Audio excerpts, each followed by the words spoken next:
nhân danh Cha và Con và Thánh Thần.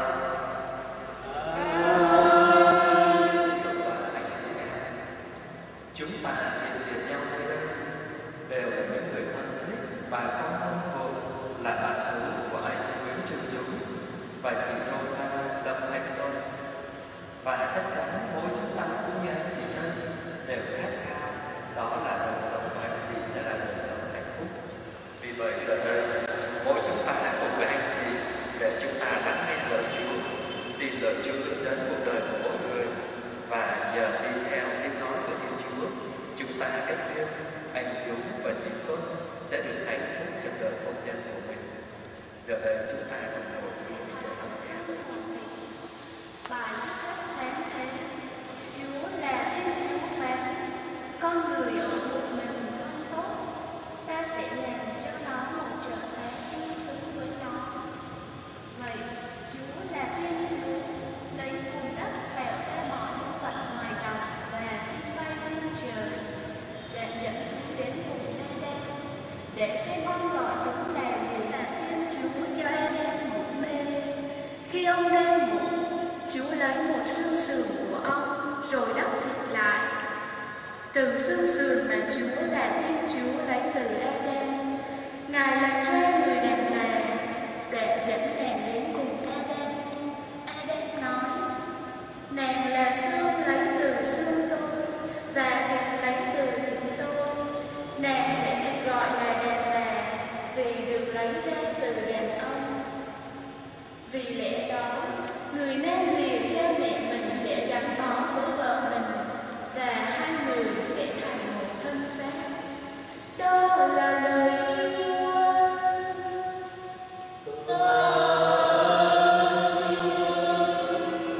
Chung quanh bàn đoàn gốm dưng ai, như trời non cuốn lấy dòng.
Như thế họ không còn là hai, nhưng là một thân xác.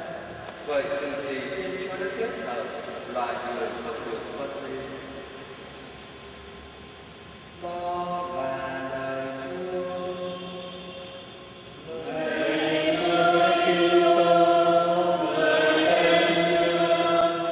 Việt Nam mỗi chúng ta vẫn có câu phù thề tương kính như tân, nghĩa là vợ chồng phải kính nhau như khách. Mới nghe chúng ta thấy buồn cười và vô lý. Đã là vợ chồng thì còn khách sáo gì nữa. Vợ chồng là mối liên hệ thân thiết nhất, sống chung một nhà, ngủ chung một giường, ăn chung một mâm. Hay như những bài kinh thánh chúng ta vừa nghe đây đã diễn tả, người nam sẽ lìa bỏ cha mẹ, kết hợp với vợ mình